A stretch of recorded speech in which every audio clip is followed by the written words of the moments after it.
Turns out he's a major cinephile. They don't watch enough movies! It's a very simple formula! And here we go. Hey you, let's get right to the chase. I cannot bring myself to do a festive, fun episode, just not in the holiday cheery spirit. So let's save that for next year, I guess. Hopefully 2021, right? Better things to come. The last few episodes have had the order change like crazy, but it's finally time to get back on track a bit with these episodes and when they're coming out. But what are we going to talk about this week? Well, with the Alien episode not too far in the past and having gone through both the AVP movies recently, as well as the latest star-studded film from 2018 a year or two ago, I felt like the time right now is just right to see the first three and compare the other half of the shared universe. Apparently the Blade Runner films are in this too, but let's not get too ahead of ourselves. Just get to the chopper and strap in for this Predator podcast episode. Just off the bat, the OG Predator, it's an amazing 80s flick with the great war movies of the time soundtrack, all the fun, cheesy masculinity action here, fun, and we get some Arnold Schwarzenegger, the freaking Terminator. And having just watched Mandalorian Season 2, even though he was not super present here, Carl Weathers, an amazing tandem of fun actors, not unlike Sigourney in the Alien movies. Although one of the biggest issues here, and it may not be going forward on the other movies, is no one really is the face of the franchise throughout in multiple movies. The cast does almost wholesale swaps for each movie, but there are big names in each movie for sure. Think like Friday the 13th instead of Halloween as far as the build cast goes of changing, but there's not a whole lot of name brand actors in Friday the 13th, for sure. I like how if I did not know what was coming, this really would just feel like another 80s war flick. It could have really caught some viewers off guard who are watching it for the first time in theaters way back then. This is the fourth film I've seen coming into the franchise. Sometimes you just really hope things will end up on a streaming platform. Yes, first time viewing the first three movies here. So having seen some Predator things before, hanging up people, very macabre, not unlike those slasher movies I love so much, this is the fun thing here. The alien is just a killing machine that has a single scary purpose of repopulating and killing. The Predator is like smart and calculating, which can be probably scarier. And they enjoy their kills, for sure. Like Aliens, the cheesy dialogue here is amazing, just fun, quirky, retro, and a blast to watch. This movie is not inherently a scary movie. It is action, horror, sci-fi, but things like this just make it a hoot to watch, and Arnold looks like he is right at home in the role of Dutch. One thing I wonder here is they do a Blue Vision first-person tease early, and if they had waited, like the Spec Ops team, you would have thought it was more of a military jungle tale and the Predator would have been way more of a surprise. The action set pieces and the tactical plans of Schwarzenegger and his team are not only fun to watch, but a great way of showing and not telling how amazing and capable this team is, and they're a dangerous bunch of guys you don't want to mess with. This really could have been a Rambo movie. It feels like one of those early on ones. I know Stallone's not in any of these, but maybe we can hope for his venture into the hopeful fifth entry of the franchise. Look, they were together for the Expendables movies. Well, why not put them together in the Predator movies now and bring back Dutch, right? Best line easily, beside the iconic one here, back-to-back Arnold for the win. He throws a knife and says, "Stick around," but followed by saying, "Knock, knock," and wrecking things with his shotgun entering a small abode. I mean, these are beautiful, kiss moi, beautiful lines, unreal things. And even the next one, not Arnold saying it, but "I ain't got time to bleed." The writing is, I'll say, sensational here in the way that it's outlandish and over the top, but it's so good because of that.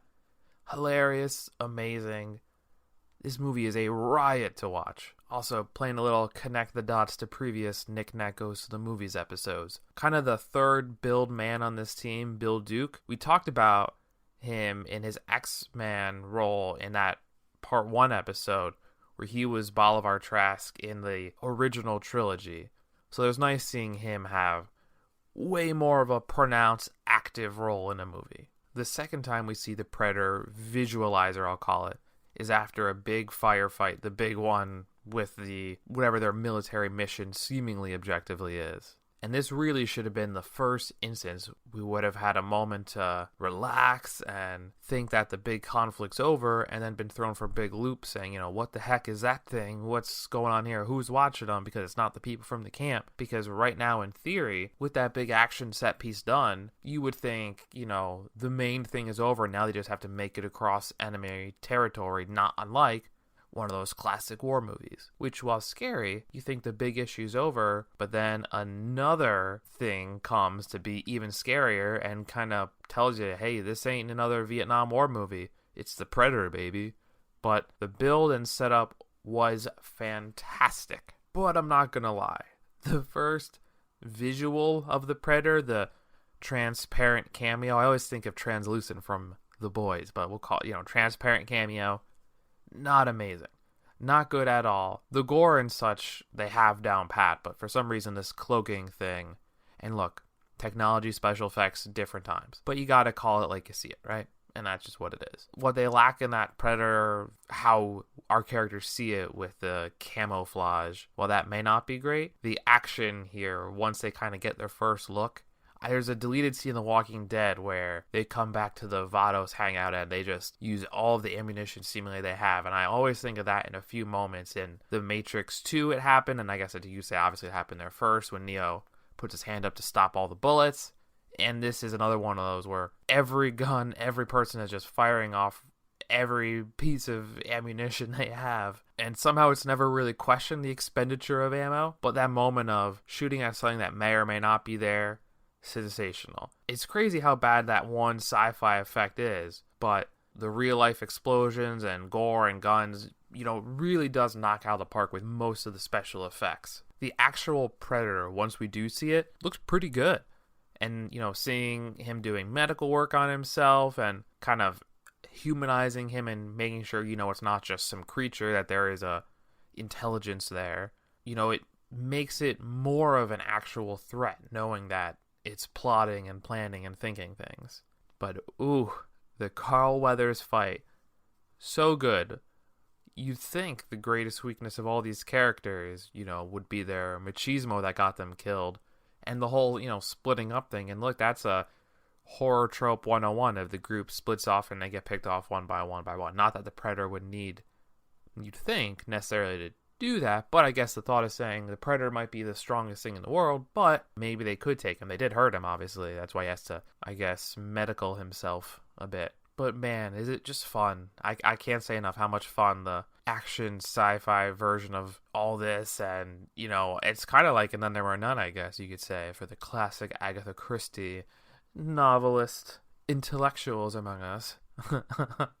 And yes, once that line happens of get to the chopper, it was amazing as you'd hope it would be. Lived up to the hype for sure. Definitely got some Mortal Kombat vibes, though, from the trophies of the Predator. You're used to in those games, just spines and ligaments being ripped out, and I know that the Predator is that's his thing, but I always will think of, I think it's Sub-Zero who rips the spine and the head still attached to it with the ice powers. I mean, how could you not think of Mortal Kombat right there? And there's a reason the Predator is eventually in a Mortal Kombat game, as well as Alien, Jason, Freddy Krueger. Slasher characters and Mortal Kombat kind of go hand in hand. Also, the final battle has amazing one-liners, and once again, the Predator looks really good once we actually do see it without the mask. I mean, there's some phenomenal things, and of course, the standard line is we all think get to the chopper, but Predator fans, or just reviewers of them all, have to know that the one line that you really know, you're one ugly motherfucker, that starts here and congeals and continues through to some degree, they normally tweak it a little bit, is always in one of these movies in some capacity. And then as far as the film goes, Schwarzenegger's character is alive, but unfortunately that's the last that we see of him in the current film franchise. Unfortunate. Maybe he'll be back. They've tried to bring him back a few times, but gotta love what we have, at least. And what we have is a very fun movie that we do, of course, have Arnold Schwarzenegger to thank for his portrayal in this role.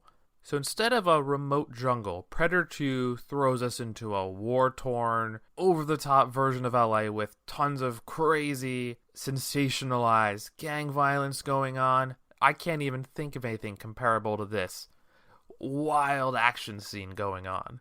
All I know is Danny Glover and Ruben Blades from Fear the Walking Dead are both really great as main leads here. Also, I was tricked into thinking Ruben Blades was the main character, but he's great when he was on camera, that's for sure. The Predator being here, it's neat, but early on, you never really know why he's going to be there, what the plan is, but hot damn, the action in this is amazing. You know, you're viewing this and just things are flying all over the place. I guess you really did not know, when you think about it, why the first Predator was in the jungle, you know, but the playground for an alien killer in a violent, over-the-top America, it's very fun, even though, once again, we don't really know why the Predators are there. With the AVP movies, which you saw first, you had a very clear reason why, and even in the fourth one, the ship crashes. You don't really know what they're doing in 1, 2, and 3, they're on their own different place. Also, once again, the hilarious, over-the-top, cheesy dialogue, truly on point here. Gary Busey is seemingly the Fed who apparently was initially supposed to be the role of Dutch, to be secretly hunting for the Predator. I would have loved to see in it, just to have that continuity.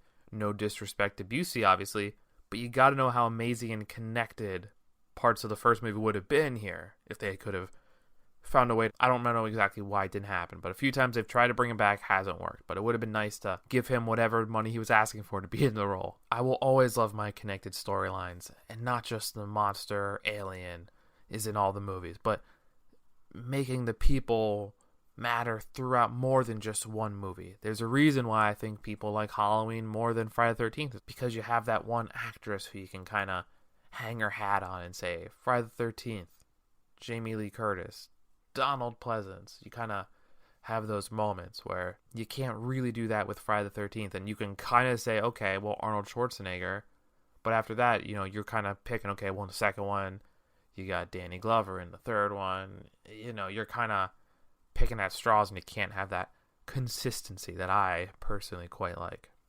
Also, seeing Bill Paxton in another movie in the shared universe, his sense of humor and new style of role here is very different than his alien character, but he is great at nonetheless. I would not say every alien movie is fun, but these Predator movies would definitely consider them to be fun. And seeing the earlier entries after later, it's fun to see all the progressive build of the Predator's arsenal of what I've seen in AVP movies. This franchise, definitely fun. And I think the first movie, my dad or any dad would have loved. This one is a bit more conspiracy theory. Even though the action scenes are wild and out, this is clearly not a war movie like the first one. I feel like I know everyone is going to die since we have a bunch of one-offs. But since Dutch is alive, you know, anything is possible. But damn, I wanted Ruben Blades to be here for a bit longer. But I love that Predator power of not only cloaking and all the fun tools in his arsenal, but the voice capture and mimicking and using it to lure people in. Like, damn, the Predator is serious this time around. Also, the invisible special effects in general look way better here. After seeing an in-depth look at the skull cleaning trophy process, just adds a little more depth and lore building for the Predators. Just in general, the scenes here are on such a grander scale. You know, what Jason Goes to Manhattan for a hot second could have and should have been, this is in spades. But the set-piece action moments are a wild wide, and the subway Predator scene with so many fatalities and guns going off like crazy, and a cool final stand for Bill Paxton's character, like, this movie is easily as good as the first one. For me, I know it doesn't necessarily have the same grandstanding, overture-inducing fandom that the first one does, but I quite enjoyed this one. They show a bit more of the kills and seeing a spine rip happening a bit more, but they are kind of still coy with showing the kills happening, relying more on the unknown and the results leading your imagination until the final moments. But maybe they were not there yet for the full-out gore in 1990 either. I mean, look, I would have loved to have seen Revenge of the Sith actually see what happens in the Jedi Temple after that scene where Master Skywalker, there's too many of them, what are we gonna do? Unfortunately, I don't get to see it because I'm sure they would have had an R rating that movie if they had shown that scene. But the interesting thing is you can use your imagination there in Revenge of the Sith, and when he's killing all these separatist leaders at the end, you can kind of say, okay, I'm seeing that happen here, imagine how that happened there. So you almost see it, and you almost have a worse imagination of it because you see it happening in a different situation. So pros and cons, I would have been cool with an R-rated Revenge of the Sith. No Arnold in this movie, like I said, but still very cool. I wonder if they would have done more with the Busey role if Arnold had been a part of it, especially not killing him off, you would think. He really joins the movie with about 40 minutes left in a somewhat of a substantial role, and having the context of Arnold there would have been sensational. Maybe he would not have gone out so quickly, even though it was a great way to see the Predator in action, but let's be real, having some sort of way, I have seen you before type of action fight, even though the Predator wouldn't have known it, Arnold would have known it. And who knows, maybe he's known far and wide among the Predators now that he's killed one of them. I mean, just spitballing here, right? It would have been a great time. Also, Adam Baldwin is in this, apparently, Jane from Firefly. Also, on a random tangent, I guess they're doing a reboot. Look, we wanted a continuation, not a reboot. Dang hopes and dreams. I know there was the movie that wrapped it up, but I don't want a reboot. I want Firefly seasons 4, 5, 6, the rest of them. Obviously, let's go 2, 3, 4 too, but come on, just throwing that out there. But like I said, the final fight has so many levels and amazing moments, and even a brief callback to both movies having the line, "You're one ugly motherfucker," I hope is a running gag in all of these movies. I know it's not now, but at the time of watching this, I was hoping every movie's going to have some variety of it. They definitely surprised me with one more Keyes appearance before being cut in half by a throwable saw blade. Something I remember from the crossover movies and his equipment. The one thing I wish we had was a reason why Keyes disliked the Predator. Like any real explanation or tied a Dutch or a member of his team or anything. I know it was supposed to be Arnold, but with it not being him, this has to be somewhat explained, you would think, obviously. I don't know how I feel about the Predator talking, especially in this one a ton more, but that was something I was super thinking about here. With him picking up the language, and even the first one with a very, human laugh. It just never sat right with me. Not gonna lie, this movie went on with its final fight when it seemed like for ages. Like a multi-part boss fight video game antagonist. But seeing the ship and all the hunting grounds and all the trophies, that was pretty fun. Especially the dinosaur skeleton. Just more world building and lore building. It helps to add a little more depth to this monster franchise. While the end, seeing multiple Predators was cool and very similar to another movie on this list, obviously this did it before, Alien vs. Predator, the special effects of them all decloaking looked kinda bad. But overall, great follow-up movie. I was nervous about bringing it into a way more populated world, but it did its thing. And I did like that there was a tease to a historical thing that seemingly we were never going to get if you know what Predator movies exist. But allegedly, the fifth one is going back in time, so maybe there'll be some tie-in dividends to this ancient pistol from the 1700s.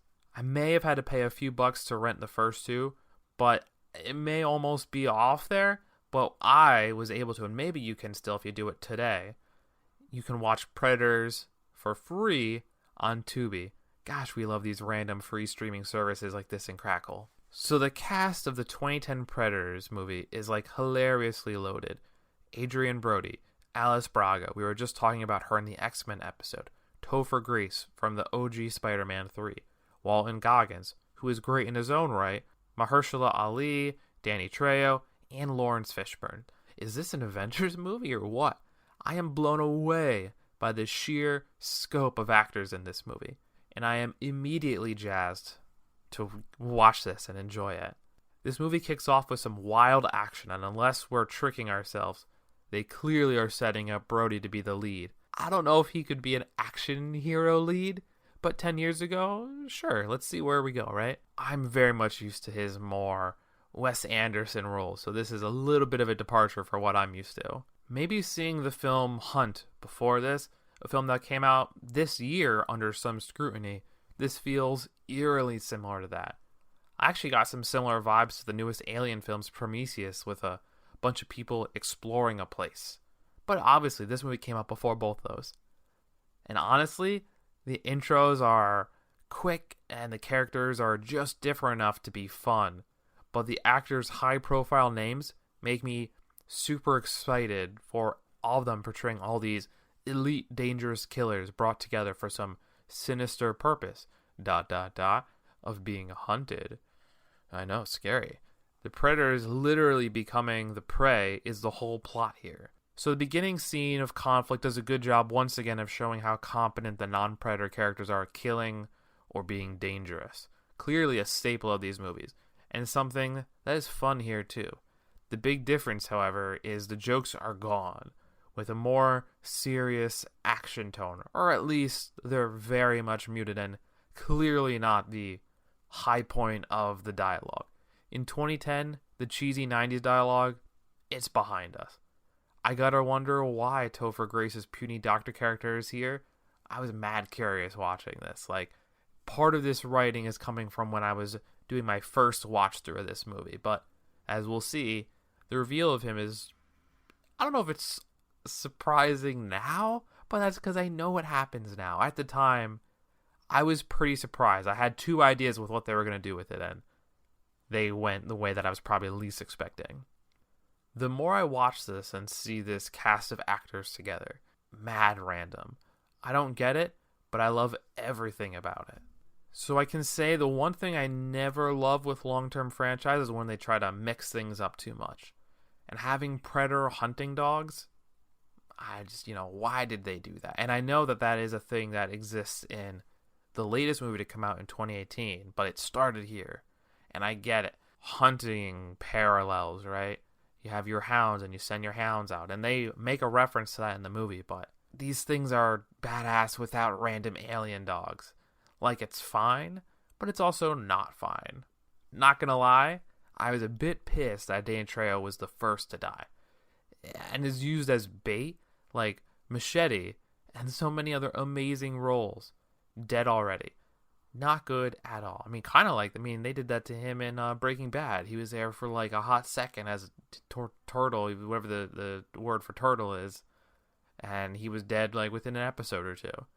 Also, where is Lawrence Fishburne in this movie? You're waiting for him to pop up and do something cool and exciting, but it takes ages for his character to show up. Since it was not really a thing in the first movie, although I swore Carl Weathers was being lured by audio, it didn't happen, it ended up being a guy, but I swore that was what was going to happen in his approach moment before he died. I love that the second had using audio recordings as a lure, and this movie does it too.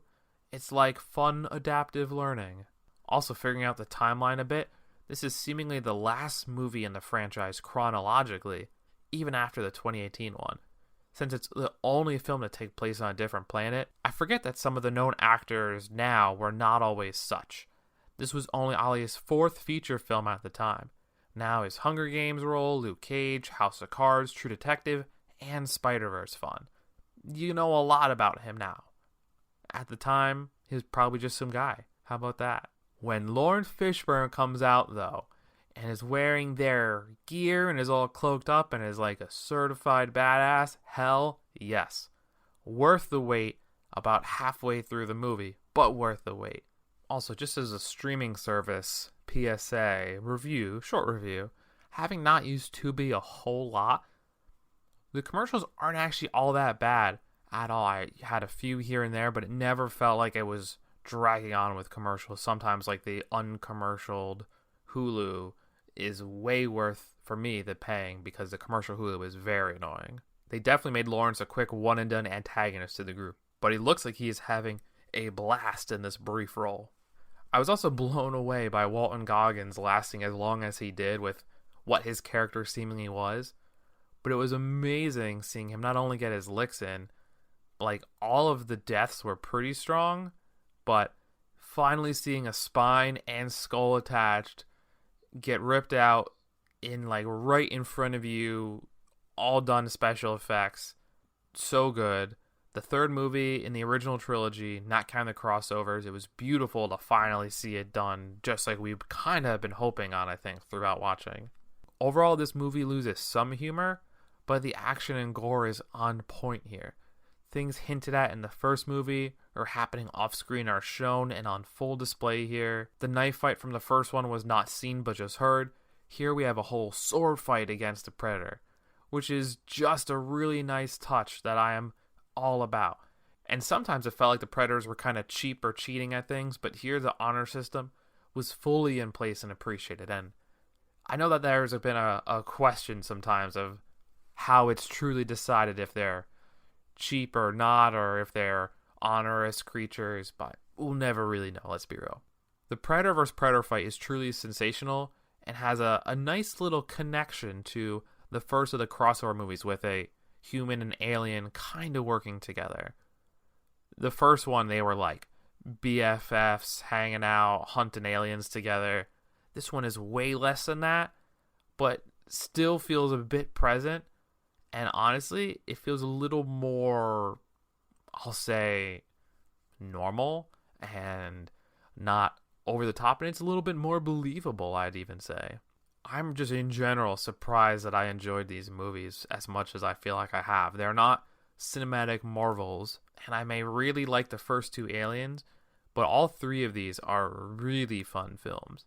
I may not rewatch these as much, but the times and memories I have with these movies are great, and I'm sure I would watch them again if they were available. I don't know if I'd buy the Aliens or Predator movies, but maybe there's 5 of them I'd buy, right? The 2 Aliens to start and the 3 Predators. Nothing past those, I think. I knew Topher Grace was going to be alive long enough to get some clear explanation. He's more like a serial killer, I guess, as opposed to the rest of the soldiers. And I really did like the idea of them bringing in some random guy that could have just been there to hold them back. But I really did kind of buy into that, I think. And maybe that was me buying into the movie's tricks and misleadings of him being some actually menacing guy. But I guess him having the scalpel in the beginning, and I guess they're saying he's a doctor, but that really should have been a hint of him being able to know some neurotoxin thing. And I do like that everyone in this is like kind of terrible. No one's like the white hat cowboy running in to save the town. Everyone's very morally flexible and gray. I mean, I really did think Adrian's character left them and the ship was blown up, but I guess redeeming the 2 leads was important. I wasn't quite sure where the end was going to go, of a downer ending with the alien killing the serial killer and that's it. But instead they went the route of a final guy going after the Predator like every other movie here. I mean, someone lives in every one of these. In the first one, technically 2 did, and after a crazy physical fight with everything on fire, we have that here as well. But 2 people making it out here, somehow it makes it kind of a love story. And man, the final fight, and more hunting than a final fight, was truly enjoyable. But the end is pretty bleak. Not that I disliked it. It's that more people and things come in crates, and now the future hopes for them are trying to figure out how to make it off this planet with no hope immediately of things going or getting any better. But if they can bring back Schwarzenegger and Glover to join these 2, that could be a fun way to make it all connected somehow. No matter what, they have to get Schwarzenegger justice and bring them back into the fold in some meaningful way. I'm not going to lie though, like I said, the ending was fine, but it could have been fun to see it being a downer ending with no one making it out alive. But Hollywood doesn't normally go the route of dark downer endings that have no positives in sight. So this was the first of all these movies I saw years ago, somewhere on HBO. But interesting to come back to it years later when you have a feel for what the franchise overall is and is all about. We have Boyd Holbrook back from Wolverine as the lead here, and some known actors are in the mix here like Keegan-Michael Kay, Olivia Munn, Sterling K. Brown, Thomas Jane, Alfie Allen from Game of Thrones, and Jake Busey. So a loaded cast to be sure. And before we get too into the movie, yes, Jake Busey plays the son of Gary Busey's character from the second film, so we love those little connected plot threads in our movies. But He is barely involved, like significantly, maybe in the movie for 10 minutes max. The special effects of cloaking are obviously amazing compared to the other movies in the franchise. 2018 versus hilariously back in the day, 80s and 90s. Technology clearly has evolved since then. And it starts off pretty strong, action-packed with some semi-similar covert warfare beats, and we get to see a Predator in action. All good times, obviously. From there, it takes a bit of a departure from the series with a strong focus on the shadow U.S. government organization, and instead try to bring it back home like Predator 2 and AVP Requiem, but even more so. At times, this feels more like a Halloween movie because it does take place around Halloween, and there's some trick-or-treating. The newer ones, that is, and less like a Predator movie. I get it, trying to freshen up the franchise formula at this point, but there's a lot going on here, and adding a family storyline just to add something, I don't know how I feel about it. I don't know if we need to force kids into our scary franchises. It's like false stakes that we don't need because more often than not, the kid will always be safe. Textbook case. The exact opposite of Game of Thrones, and exactly why that is a marvel of visual storytelling, and this isn't. When I first watched this, I don't know if it bugged me as much as it does now, but I'm just missing a lot here, having seen the other three. The writing and portrayals are like kinda bad, and there's some just bad stereotypes and representation things afloat in this movie. Even if I like a ton of the actors here, it's kind of a problematic, bad movie at times. Even though it was only made 2 years ago, which is probably, you would think, more so the concern, being made so close to the modern times. Look, they skipped the iconic Predator line in the Predators movie from 2010, but in The Predator, they flipped it again by having "You are a beautiful mother," insert explicitive, and keeping true to the franchise at least here in this moment. And they do get a callback with "get to the choppers" instead of "get to the chopper." Get it? It's a motorcycle instead of a helicopter. All fun to be sure. Probably the highlight of the movie. If nothing else, the gore is on point, even if the jokes are not.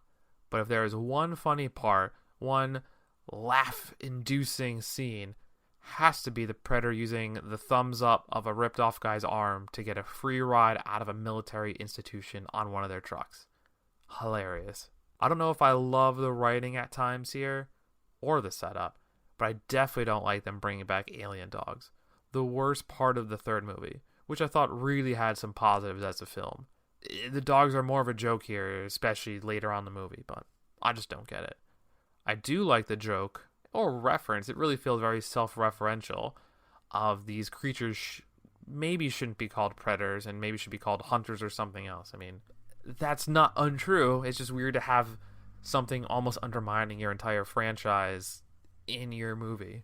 If nothing else, I will always like a nice scene where a kid getting bullied gets the chance to get back at his bullies, but isn't vilified for it.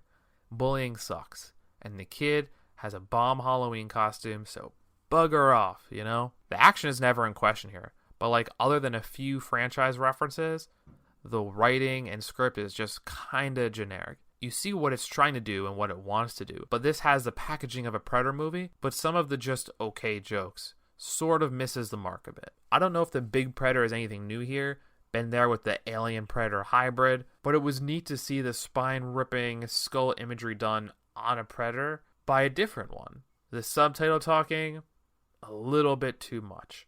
It's one thing if he's using the translator to speak to them, but seeing subtitles for the Predators talking, I don't need that. No one needs that. Why would we have that? Bad. Don't you do that. They're not supposed to talk that much. The mystery is nice here. It's almost a bit too much in the first crossover film. Weirdly enough, Sterling K. Brown, hilarious in this movie. Not really known, I don't think, for joking as much with his more serious roles in The People vs. O.J. Simpson, but his cocky, weird style of humor is amazing in this movie. Never noticed it before, but marvelous. And the final fight hunting scene is pretty fun and gore-filled, like I said before. The modern tech, visually, and the modern known actors are great, but they can't fix the issues this movie has, especially compared to the tone of the other three prior entries. If nothing else, I'm happy that the space dog made it through the movie. I definitely would never have thought that to begin, but the like lobotomized space dog kind of hanging out and being just a big old dog, I don't know. You kind of rooted for it a little bit. But the idea of predator suits for humans, strange plot thread that I don't know how we will use or lose or scrap this for the next one. And like I said, seemingly the next one's going to be a long time ago period piece that hopefully relates more to the prior three. Also, missed opportunity. There is a chance to have an adult Newt and Ripley from Aliens in this. So, super missed opportunity. I don't know how that would have been possible, knowing that we know what happened, that both of those characters died in between 2 and 3 and 3, and Ripley in the fourth one is a clone, but if there's any way to really connect them in that way, sensational. I mean, let's just talk about the opportunities and possibilities of bringing Arnold Schwarzenegger, Danny Glover, Adrian Brody, Alice Braga, Ripley, Sigourney Weaver. I mean, the possibilities are endless. Coming out 12 years after Alien 3 and the next standalone Predator film would not come out for another 6 years after, we had our Alien crossover sci-fi horror film, Alien vs. Predator. The film at times really does feel like the combination Pizza Hut Taco Bell film that we all kind of expect it to be. It has the beginning crew gathering scenes of the Alien movies, but not unlike Freddy vs. Jason, especially in this movie. One of these two killers is a sentient social skills having alien, one is just a breeding killing machine. It's tough to compare them as characters because one's not particularly developed, it never would be.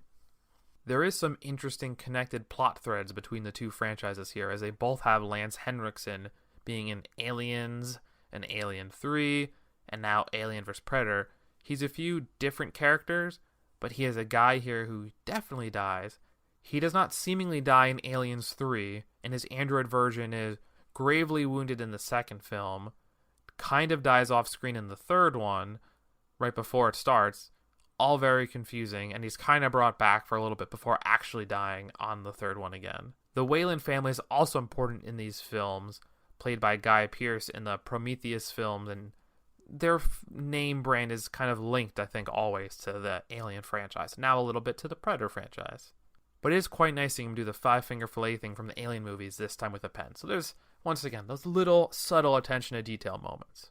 As far as actors go, pretty much love Colin Salmon and everything he's in, from the Bond, Brosnan movies, Arrow, Resident Evil, so many more, trust me. You've seen him in something, and he's normally pretty great in everything he's in. The lead is Sanaa Lathan, who is also Blade's mom in the 1998 film, Wesley Snipes, and Catwoman's voice in the latest season of Harley Quinn, the animated show, which is streaming on HBO Max now that DC Universe is done. Hopefully she'll be back for season 3, as she just sort of came into the fold in season 2.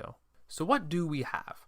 Some history stuff, much like Alien movies of old, and some nosy humans trying to see what's going down. This time in an Arctic setting, which sure, fun and different. You gotta mix them up somehow. I feel like I never really have a why in this movie, why they're there.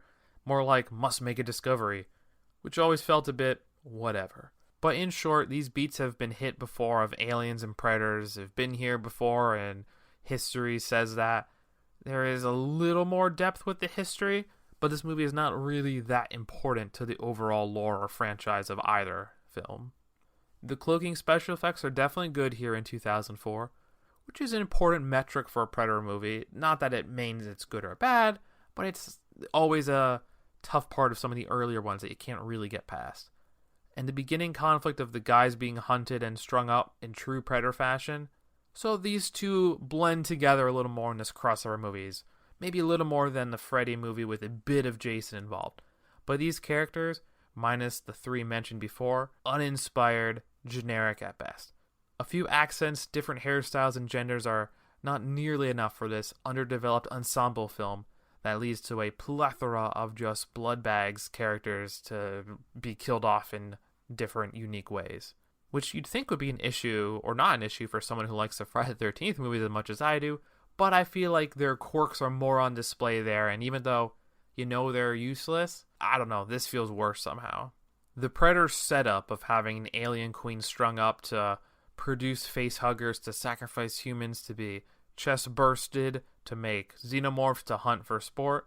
Like, it's not an uninteresting setup. It's also a very cool logistic thing. I just watch this movie and wonder, overall, why? The architecture in universe and the planning of this is genius from a Predator making standpoint, but these have to be at the bottom of the barrel for this franchise, and minus the one awful Alien movie. Like, TBD how these will rank up in the end.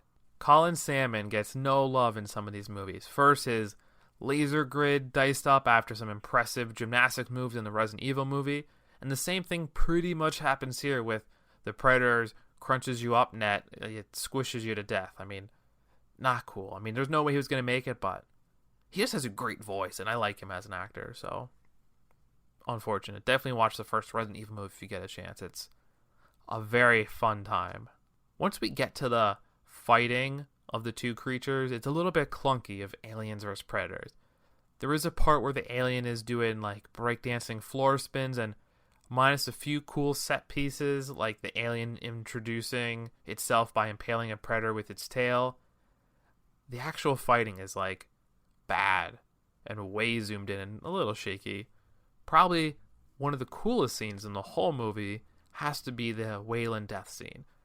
First, the last predator alive sees his medical condition with his interesting x-ray view things and kind of leaves him be, but Wayland is a fancy big business guy. He doesn't take too kindly to that and tries to burn him alive.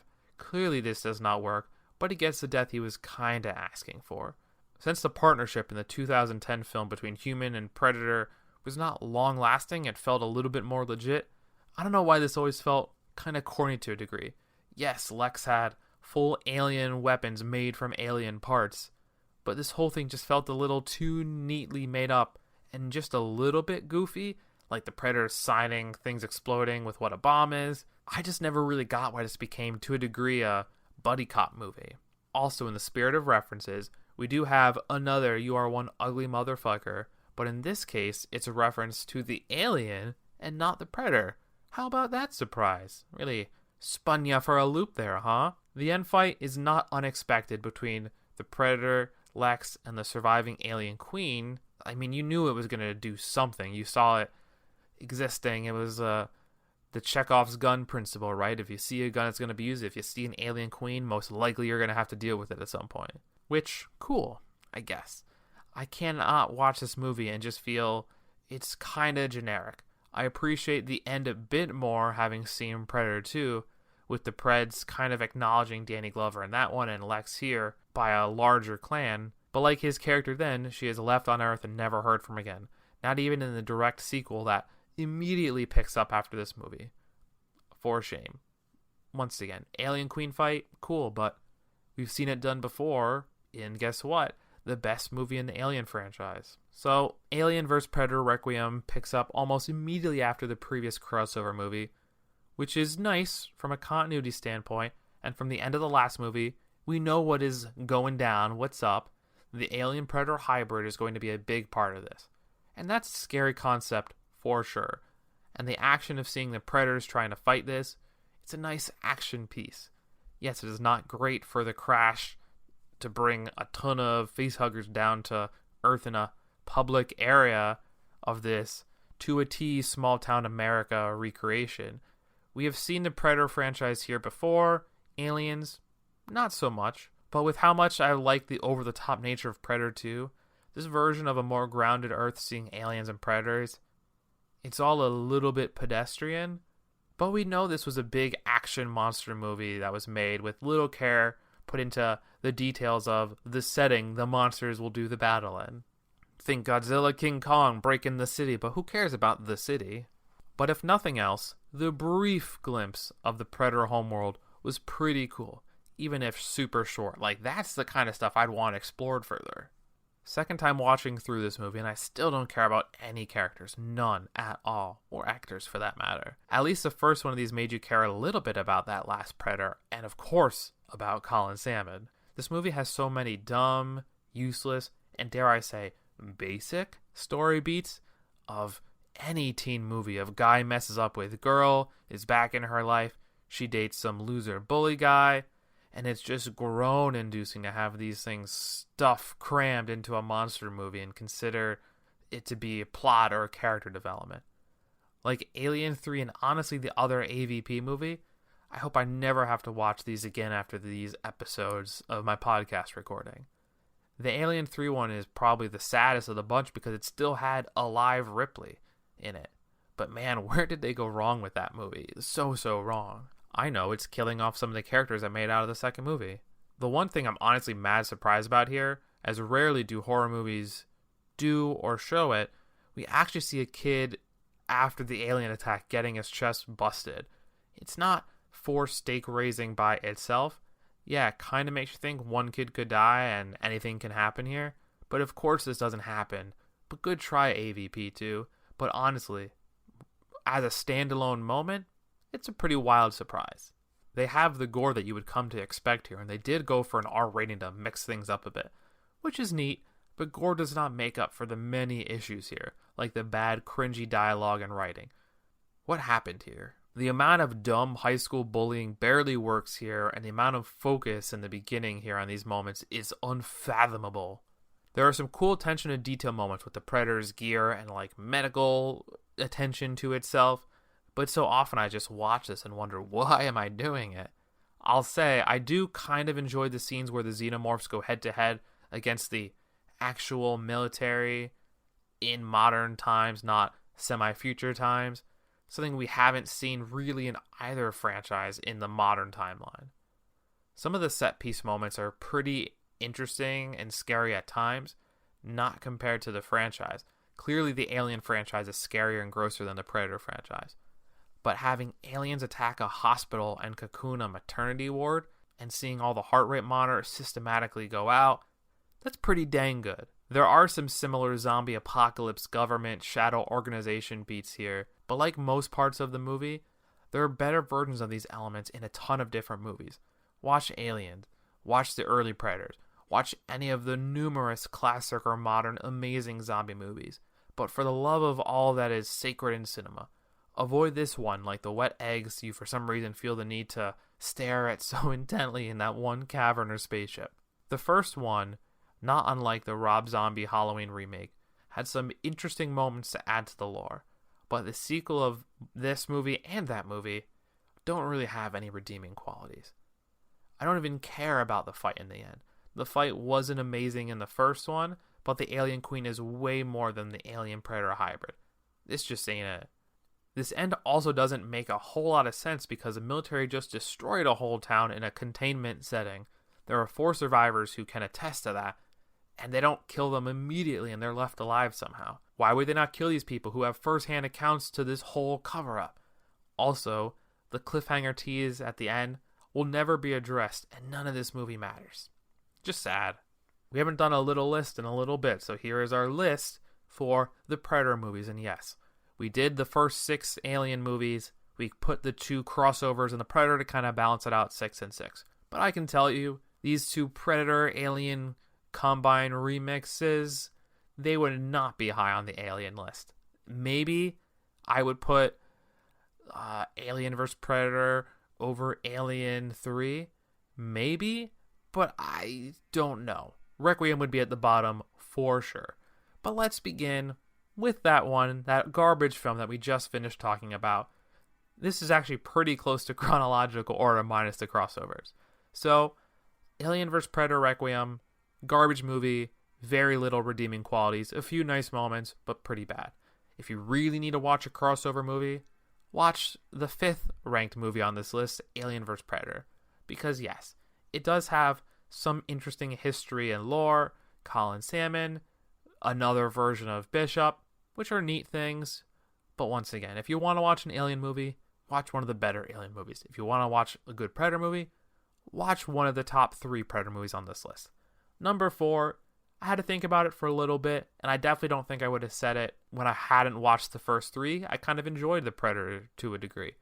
But comparing it to everything else in the franchise, and not getting distracted by the star-studded cast I know, especially because the Predator does it better, at 4, you gotta put the Predator. It's just very different in tone, And special effects and name actors cannot save a very whatever movie that has been done better. Just what it is. This is probably the toughest call. Number 3 and number 2, I had quite the conundrum. There are positives to Predators, and there are positives to Predator 2. I went and said I had more fun with the cheesiness of Predator 2 than the really named actors in Predators. And I don't think there's anything wrong with Predators. I don't know anyone who talks about it. I don't know if there's a lot of buzz or notoriety of Predators, but the cast of Adrian Brody is fine, but let's be real. Look, we got some Danny Trejo, we got some Mahershala Ali, Lawrence Fishburne, Walton Goggins. It's phenomenal, and it's such a cool, different setting, and unlike the bottom 3 on this list, Predators finds a way to remix the setting a little bit. Yes, they don't have the glorious line of "you ugly insert explicitive," but we will let it slide because the movie has a lot of redeeming qualities, even though alien dogs are kind of dumb. At number 2, you can't put Predator anywhere other than 1. It's not like Aliens, there's no doubt. Predator 2 is a lot of fun. I like the actors as well. Danny Glover and Bill Paxton and Ruben Blades are all great in their roles. The setting is wild and fun. Gary Busey is good enough in it too. It would have been great to have Arnold Schwarzenegger back in it. But Predators 2, it's so much fun. And at number 1, can't be questioned, has to be The Predator. Phenomenal movie. There's probably less known actors and less character development, but the setting's amazing. It's the classic for a reason. It's iconic. Arnold Schwarzenegger and Carl Weathers knock it out of the park on this movie. But if you're going to watch this movie, you can easily 1, 2, 3, and honestly, you can probably skip 4, 5, 6 if you really want to watch 4 and 5 once you can. But the only rewatchable movies on this list, I think, looking at the franchise as a whole, has to be 1, 2, 3. Predator, Predators 2, and Predators. So this is the end of Season 1 and the end of 2020. One of these can't come soon enough. The other is 2020. Just kidding. That's a little joke. See you next year. Oh, that's another joke. Hopefully, this other one that is just beginning is the podcast. Long-standing hobby of mine that will hopefully continue to be the case for years to come. And a place for you to either relax, learn something, or just listen to my take on some movies, TV, and entertainment news. 22 episodes in, and who knows where we will go in 2021 and Season 2. If you've noticed, things have been a bit rough for me this last few episodes. And part of that is the year. This whole year, and a little before, has been pretty rough. Part of it's just stuff going on in my life. Hopefully, taking some time to focus on myself will help a bit, and once this pandemic is done, that will help too. But until then, just gotta keep on trying to do the next right thing. Gosh, Frozen 2, so many good life lessons, right? There's a reason I think Frozen 2 is better than Frozen 1. Look, first step of my life-changing steps in 2020, losing some weight. Done that to a degree, more to go, 6-pack on the way. Who knows what comes next? I guess the next step is to make an elite podcast, right? Let's keep doing that. But as always, thank you for being a part of this journey that I'm on. Happy New Year. Thanks to Buzzsprout, Apple Podcasts, and everyone else. And as always, until next time, cinephiles, next time in 2021. Are you not entertained? I think this is going to be the beginning of a beautiful friendship. I don't like goodbyes. Let's just call this see you later, alligator.